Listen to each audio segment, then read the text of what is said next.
ഇത്തവണത്തെ FIFA world കപ്പിൽ മുൻപുണ്ടായിരുന്നതിനേക്കാൾ കൂടുതൽ രാജ്യങ്ങൾ പങ്കെടുക്കുന്നുണ്ട് എന്ന് കളിപ്രേമികൾക്ക് എല്ലാവർക്കും അറിയാം. അതിൽ വന്ന ഒരു രാജ്യത്തിൻ്റെ പേരായിരുന്നു കാബോ വെർദെ. ഈ കാബോ വെർദെ എന്ന രാജ്യത്തെക്കുറിച്ച് എത്ര പേർക്കറിയാമായിരുന്നു എന്ന് ചോദിച്ചാൽ അറിയാൻ സാധ്യത തീരെ കുറവായിരുന്നു. എന്നാൽ അവർ ഈ ഫിഫ വേൾഡ് കപ്പിൽ ഇവിടെ വന്ന് വളരെ ശക്തിമാന്മാരായ സ്പെയിൻ, ഉറുഗ്വേ, സൗദി അറേബ്യ ഇവരെയൊക്കെ പിടിച്ചു കെട്ടിയെന്ന് മാത്രമല്ല, ഈ പ്രഭാതത്തിൽ നടന്ന മത്സരത്തിൽ നിലവിലെ ലോക ചാമ്പ്യന്മാരായ അർജൻറ്റീനയെ വട്ടം വരച്ച വരയിൽ നിർത്തി വട്ടം കറക്കി തല ഉയർത്തിയാണ് മടങ്ങുന്നത്.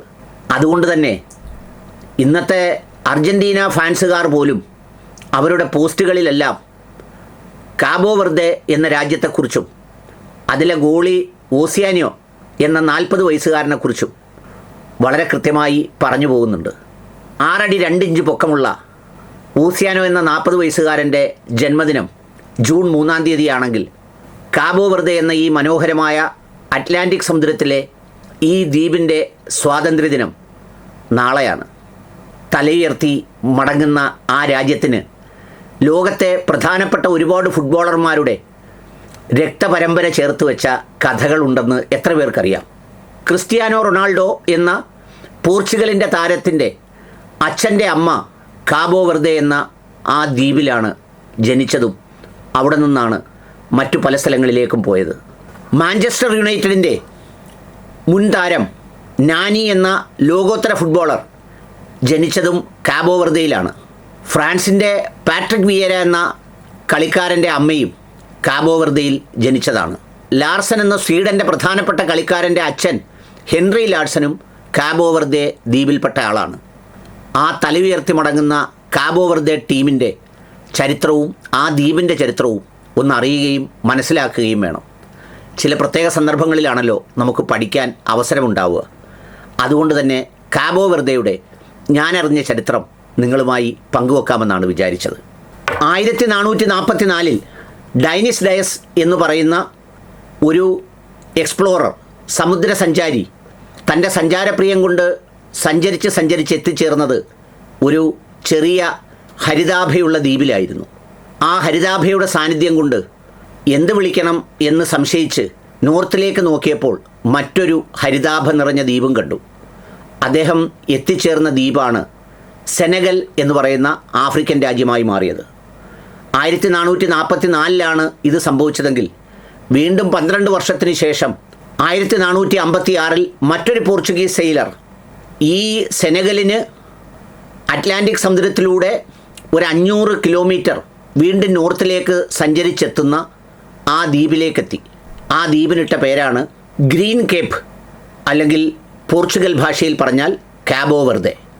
ആ ഗ്രീൻ കേപ്പ് എന്ന് പറയുന്ന ആ മുനമ്പിൻ്റെ പേര് പിന്നീട് അങ്ങനെ വിളിച്ച് പോർച്ചുഗലുകാർ മുന്നോട്ട് പോയെങ്കിലും ആദ്യം വിളിച്ച പേര് 2013 അത് പുനഃസ്ഥാപിച്ച് വീണ്ടും കാബോ വെർദെ എന്ന പേരിലേക്കെത്തുന്നത്.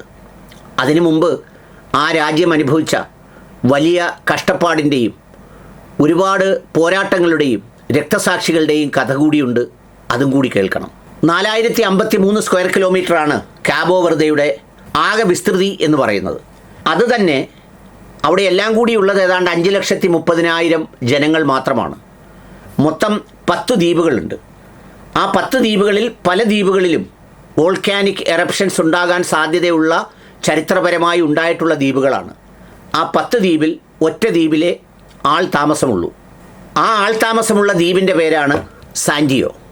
ബാക്കി ഒരു ദ്വീപുകളിലും ആൾ താമസമില്ല. 1456 പോർച്ചുഗീസുകാർ ഇത് കണ്ടുപിടിച്ച ശേഷം അന്ന് ഒരു മനുഷ്യർ പോലും ഇല്ലാതിരുന്ന ഒരു മനോഹരമായ ദ്വീപായിരുന്നു. അവിടെ പോർച്ചുഗീസുകാർ കോളനിയാക്കി.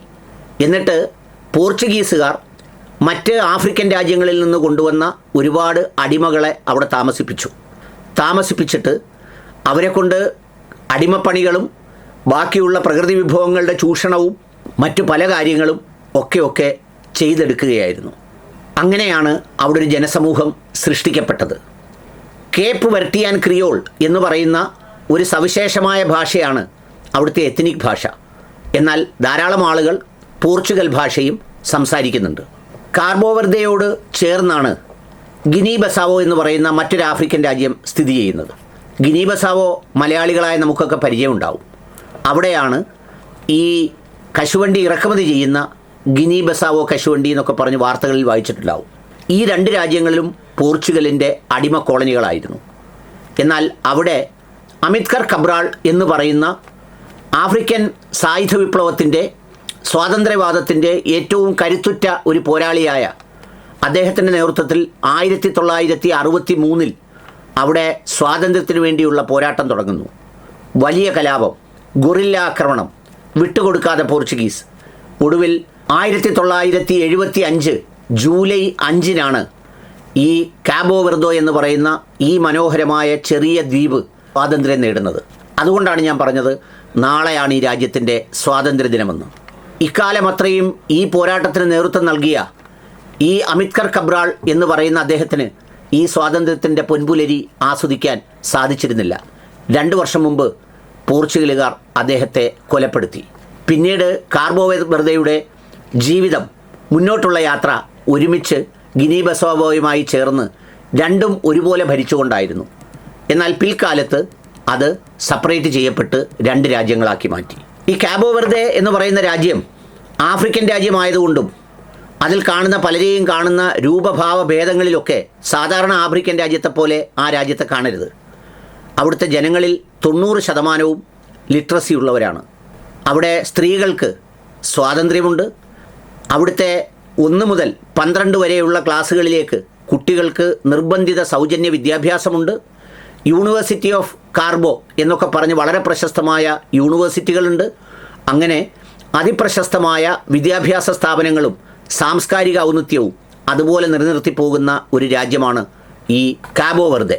ഈ പോർച്ചുഗീസ് വംശജർ, അതായത് യൂറോപ്യൻസും ആഫ്രിക്കൻസും കൂടി ബ്ലെൻഡ് ചെയ്തുണ്ടായ ഒരു സവിശേഷമായ വംശമാണ് ക്രിയോൾ എന്ന് പറയുന്ന ഒരു വംശമാണ് അവിടുത്തെ ജനതയുടെ ഒരു പൊതുസ്ഥിതി. ആ വംശത്തിൽ തന്നെ റോമൻ കാത്തലിക്സ് ഏതാണ്ട് 75% പിന്നെ പ്രൊട്ടസ്റ്റൻസ് ആണ്, ഒരു ചെറിയ ശതമാനം മുസ്ലിങ്ങളുമുണ്ട്. എല്ലാ മതങ്ങൾക്കും പ്രവർത്തിക്കാനുള്ള സ്വാതന്ത്ര്യവും ജീവിക്കാനുള്ള അവസരവുമെല്ലാം കാർബോ വെർദെയുടെ ഒരു പ്രത്യേകതയാണ്. ആ രാജ്യത്തിൻ്റെ സാംസ്കാരിക ഔന്നത്യത്തിന് ലോകത്തിന് തന്നെ ശ്രദ്ധേയമായ ചില സംഭാവനകൾ ഈ കാർബോ വെർദെ നൽകിയിട്ടുണ്ട്.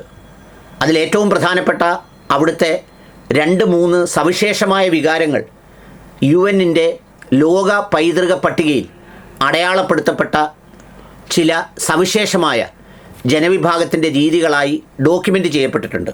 അതിലൊന്നാണ് കിയോൾ ഭാഷയിൽ പറയുന്ന മോബ്രാബസ എന്ന് വെച്ചാൽ ആതിഥ്യ മര്യാദ, ദയ, കരുണ.